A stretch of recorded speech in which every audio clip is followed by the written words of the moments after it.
안녕하세요. 독서연구소 고용선 작가입니다. 여러분 반갑습니다. 오늘은 여러분의 운명의 메타인지를 극적으로 높여서 여러분의 운명을 과학적으로 바꿔주는 책, 운명의 과학 시간이고요. 오늘 여러분과 나눠볼 이야기 주제는 사랑과 우정의 뇌과학. 뇌과학은 사랑과 우정에 대해서 무엇을 이야기해 주고 있는가. 이 책에 제가 운명의 메타인지를 높여준다고 얘기했잖아요.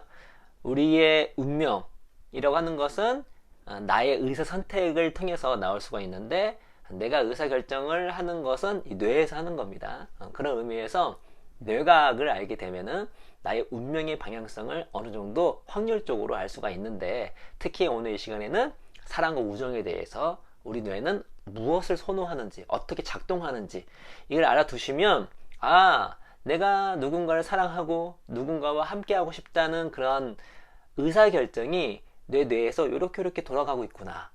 그것을 원치 않으면 미리 전략적으로 차단도 할 수 있는 것이고, 무엇보다 내가 하는 모든 행위에 대한 기본적인 이해를 할 수가 있기 때문에 저는 이거를 아는 것과 모르는 것은 내가 누군가를 사랑하고 누군가의 우정을 나눴을 때 큰 차이가 있을 거라는 생각이 들거든요. 이 책에 보시면 여러 가지 뇌에 대해서 나오지만 4장에 보살피는 뇌가 나와요. 여기서는 사랑과 육아와 우정에 대해서 나오는데, 오늘 이 시간은 사랑과 우정에 대해서만 제가 발췌를 해서 여러분께 읽어드리면서 한번 나눠보도록 하겠습니다.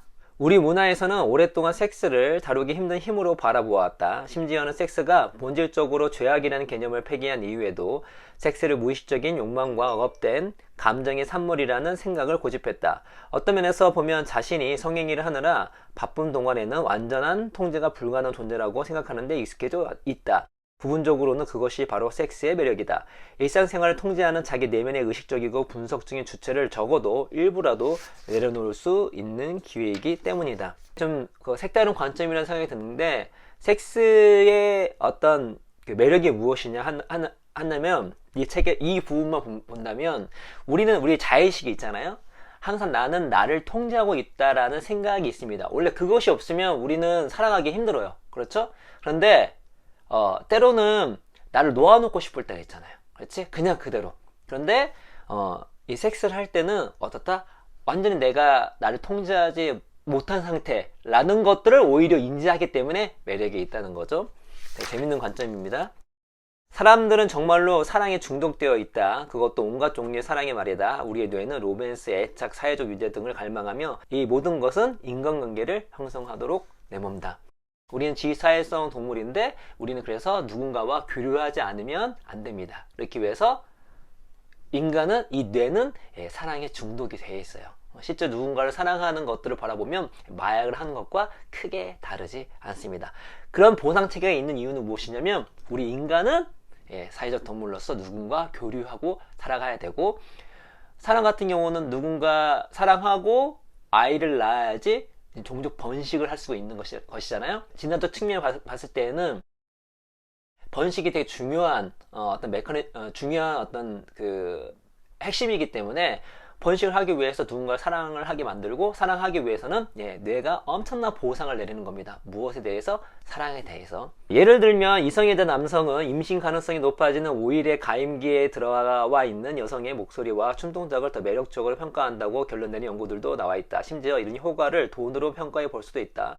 서로 다른 생리 주기에서 춤을 추는 5,300명의 랩 댄서를 분석해 본 연구에 따르면, 생리를 하고 있어서 임신 가능성이 현저히 낮아지는 시기에 비해 가임 기간에 춤을 추는 경우에는 팁을 거의 2배로 받았다. 이들의 고객은 당연히 이러한 사실을 인식하지 못한다. 이 고객들은 그 랩댄스의 매력을 자신이 객관적으로 평가하고 있다고 생각한다. 성에 관한 한, 섹스를 할 것인가 말 것인가 같은 기본적인 선택을 비롯해서 대단히 개인적이고 은밀하다고 여기는 선택들은 상당 부분 자신의 유전자가 후대에 전달될 기회를 극대화하려는 뇌의 암호가 만들어낸 행동학적 결과다. 물론 이렇게까지만 생각할 수는 없습니다. 특히 이분이 뭐로 얘기하냐면, 이렇게도 얘기를 해요. 성행위는 여전히 번식을 위해 가장 쉽고 흔한 방법이다. 또한 실제로 항상 그런 것은 아니지만 적어도 이론적으로 대단히 큰 쾌락을 준다. 인간이 섹스를 하는 이유는 자신의 유전자를 전달하는 욕구, 그리고 쾌락에 대한 기도 때문이다. 다만 섹스의 양상은 그보다 훨씬 더 복잡해서, 성행위는 자신의 자기 정체성, 성적 취향, 성 정체성, 자신의 나이, 계급, 건강 상태 등등에 따라 축적된 경험 등 수십 가지 요인의 영향을 받는다 라고 말씀을 하시지만, 이런 면이 있다는 거. 뭐죠?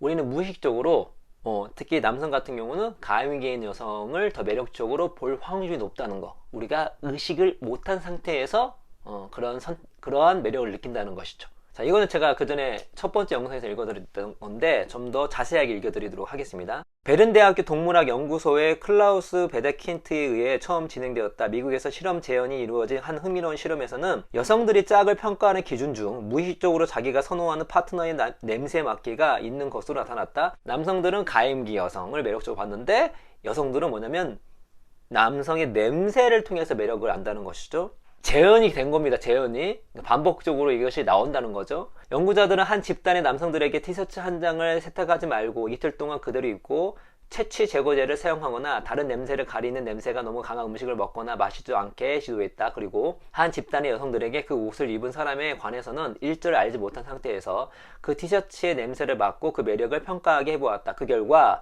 여성들은 면역계가 자기와 아주 다른 남성의 채취를 훨씬 선호하는 것으로 나타났다. 이러한 차이는 주조직적 합성 복합체로 알려진 MHC로 알려진 100개 정도의 유전자 때문에 생긴다.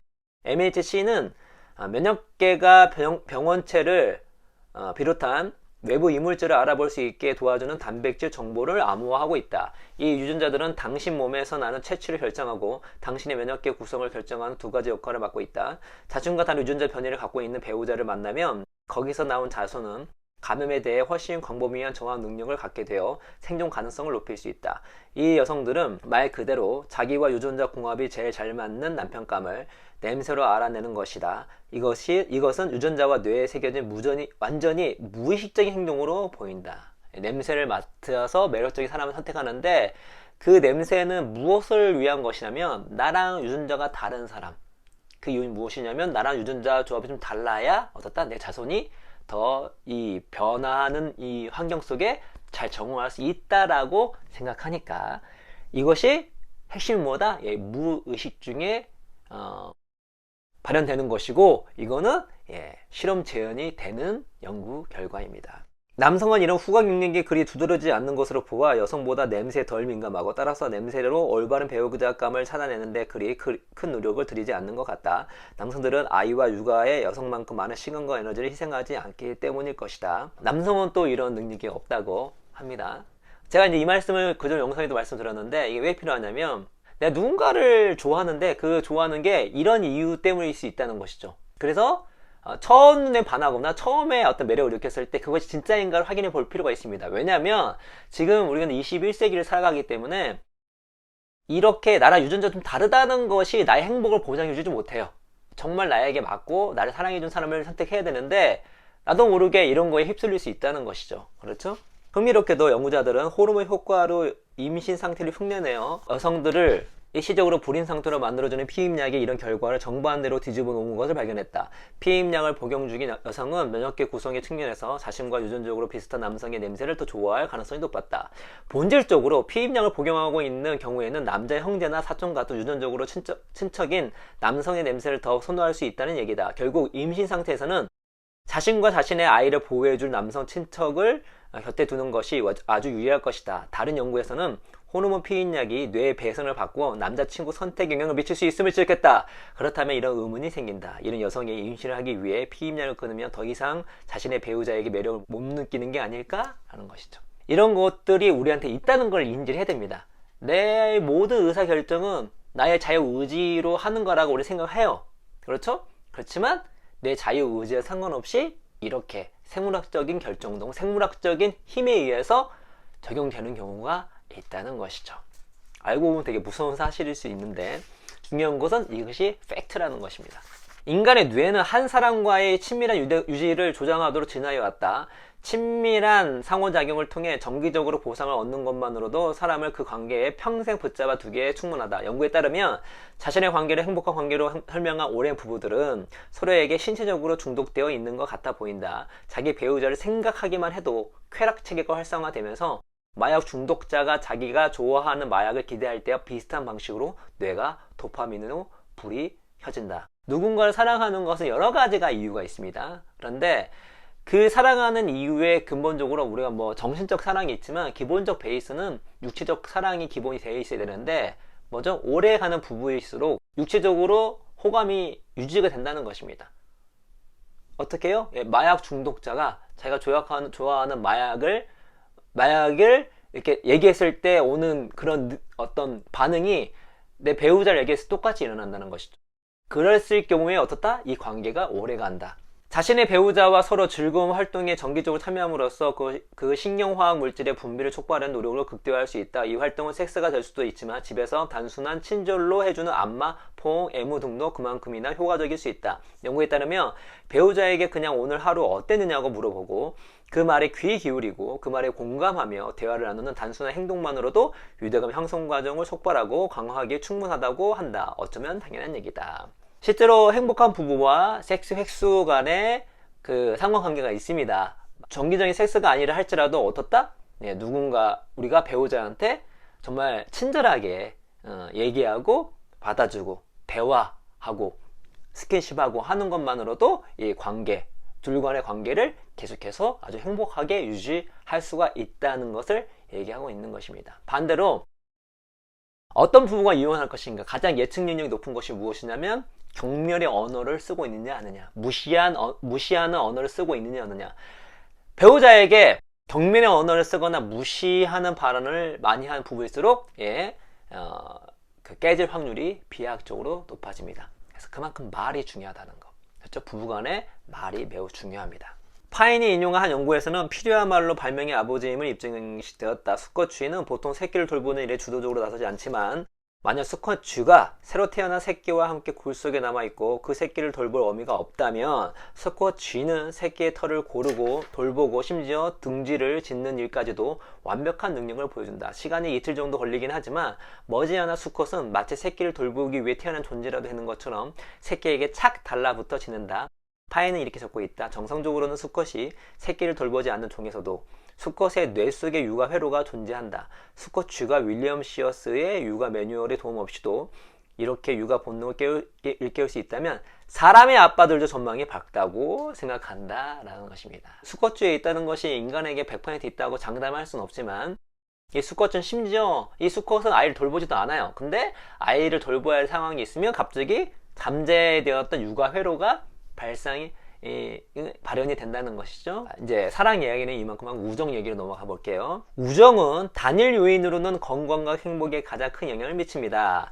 다른 사람에게 애착을 느끼고 함께 교류하는 것은 기본적으로 좋은 일이다. 그는 이 주제에 관련해서 자기가 좋아하는 연구에 대해 말해주었다. 이 연구는 심장마비 이후의 회복 여부를 말해주는 최고의 예측인자는 하루 한 갑씩 태우는 흡연 습관을 끊느냐 혹은 콜레스테롤이 뚝뚝 떨어지는 감자튀김을 끊는자 등의 여부가 아니라 자신을 뒷받침해주는 인적 네트워크와 우정이 얼마나 강력한가에 달려있음을 보여주었다. 포용, 걱정의 표현, 웃음 등 애정이 담긴 신체적 접촉은 엔돌핀의 생산을 촉진해준다. 엔돌핀은 면역계에 긍정적 영향을 미쳐 회복 속도와 감염에 대한 저항성을 높여주고 기분도 좋아지게 해준다. 그는 이렇게 설명했다. 우정은 뇌에 새겨져 있는 자기보호 메커니즘입니다. 우정은 유사시에 위험으로부터 우리를 완충하고 보호하는 데 도움을 줍니다. 하지만 그것이 필요해지기 전에 동맹 관계가 미리 확립되어 있어야 하고 여기에는 에너지가 필요하죠. 친구를 만들고 유지하는 것은 인지적 비용이 따릅니다. 하지만 우정은 이렇게 투자할 만한 가치가 있습니다. 그리고 때로는 즉각적인 자기 만족보다 우정과 공동체의 가치를 더 우선해야 할 때가 있죠. 단일 요인으로 건강 행복에 가장 큰 영향을 미치는 것이 우정이다.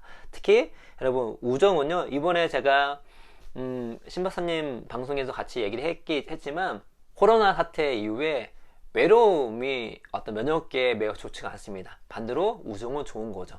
그렇죠? 그래서 이런 코로나 어떤 시대에 살고 있는 현재에서도 우정은 우리의 건강을 보호해주는 매우 큰 역할을 하게 된다는 거. 어떤 사람은 눈 확 앞 이마 겉질의 부피가 더 크다. 이런 사람을 외향성이라 부르자. 그들은 그 부피에 비례해서 더 넓은 사회적 네트워크에 참여한다. 이런 사람들은 개개의 인간관계에 헌신하는 시간을 아껴 인간관계 질은 조금 희생해서 사람을 얕게 만나는 대신 거기서 아낀 역량을 더 큰 네트워크를 유지하는 데 투자한다. 반면 내향성이라 할 수 있는 사람들은 유지하는 사회적 네트워크의 크기는 작지만 그 안에 포함된 각각의 우정을 더욱 강력하고 신뢰할 수 있다. 그리고 일반적으로 보면 이 스펙트럼에서 어느 쪽으로 치우쳐 있던 간에 뇌화학 수준에서 보면 사람들은 여전히 자신의 우정과 동맹관계를 가꾸며 시간을 보내는 것을 보상으로 여긴다. 우정과 인적 네트워크는 누구나 추구하는 겁니다. 근데 그거의 어떤 양과 질이 다른 거예요. 그래서 이 외향성 있는 사람들은 뭐죠? 질은 좀 희생시키지만 양을 극대화시키는 거. 내향성은 양을 희생시키고 질을 극대화하는 거. 그렇죠? 근데 왜 이 두 집단 다 있을까요? 같이 있었을 때 더 훨씬 시너지가 나니까. 그렇죠? 그래서 이 외향성의 대표적인 인간이 우리 신박사, 내향성의 대표적인 인간이 저입니다. 약간 극단적으로 그래요. 극단적으로. 제가 웬만하면 양을 늘리지 않습니다. 그리고 질을 중요시 여기고.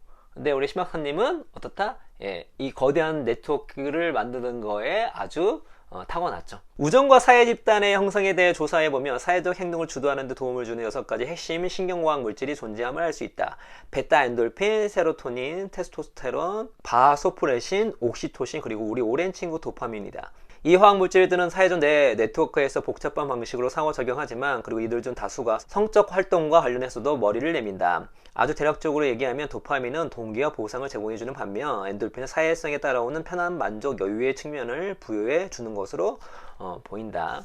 로빈은 다른 사람들과 웃거나 포옹하거나 노래를 하거나 이야기를 하거나 춤을 추거나 함께 보조를 맞춰 운동을 할 때 베타 엔돌핀의 활성으로 뇌에 불이 들어오는 것과 이런 활동들이 모두 사회적 소속감과 응집의 느낌을 고쳐준다는 것을 발견한 후로 베타 엔돌핀의 역할에 특히나 관심이 많았다. 로빈이 이렇게 말했다. 노래 부르기가 이런 점에서 최고로 좋습니다.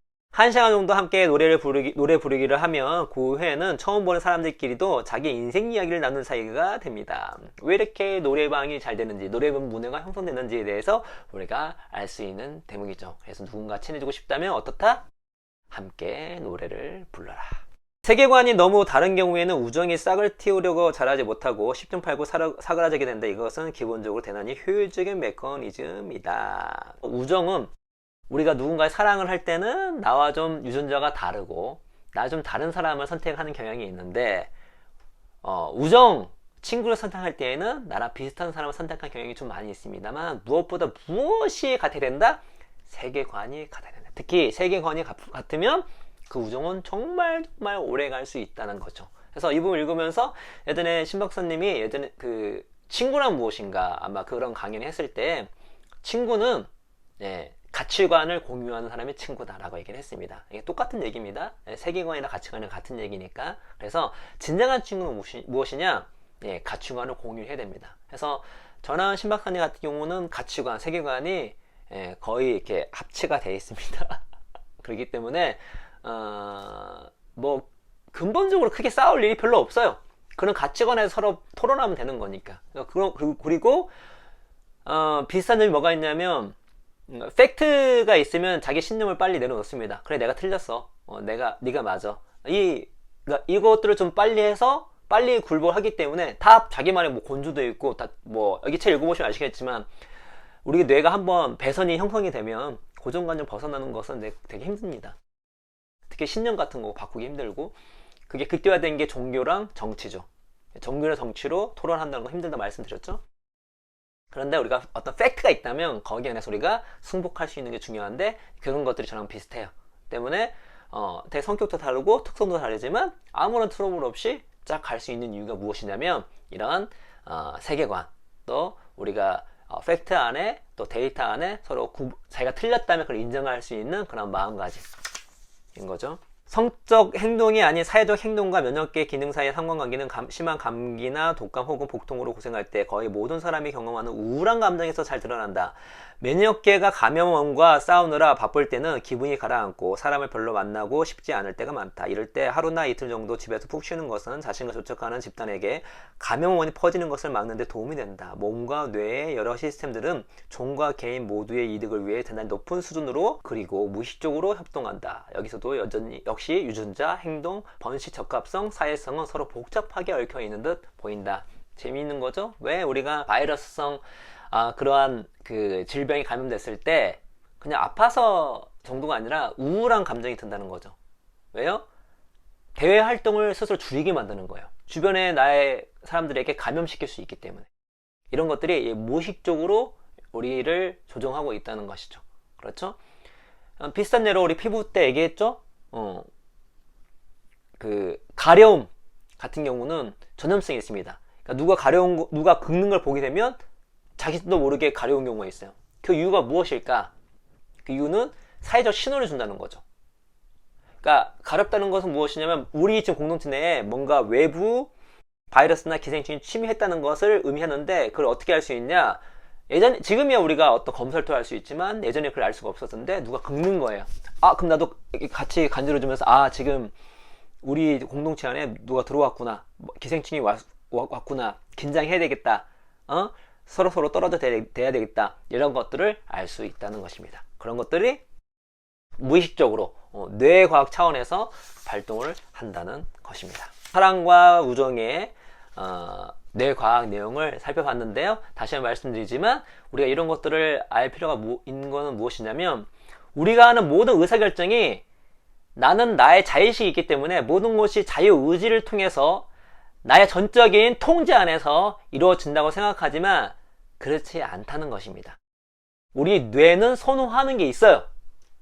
그 선호하는 것을 알아야지만, 즉 나의 이 운명의 메타에너지를 높여야지만 거기에 내가 원하는 방식으로 전략을 짤 수가 있는 것입니다. 그래서 오늘은 사랑과 우정에 대해서 우리가 뇌의 방향성을 알아봤기 때문에 긍정적인 방향, 내가 원하는 방향은 그렇게 오케이 가고, 그게 아니다면 내 뇌가 나의 모든 행복을 보장해 주지 않기 때문에 뇌에 속으면 안 되는 것이죠. 그렇죠? 그래서 오늘 이야기는 이것으로 마치도록 하겠습니다. 여러분 감사합니다.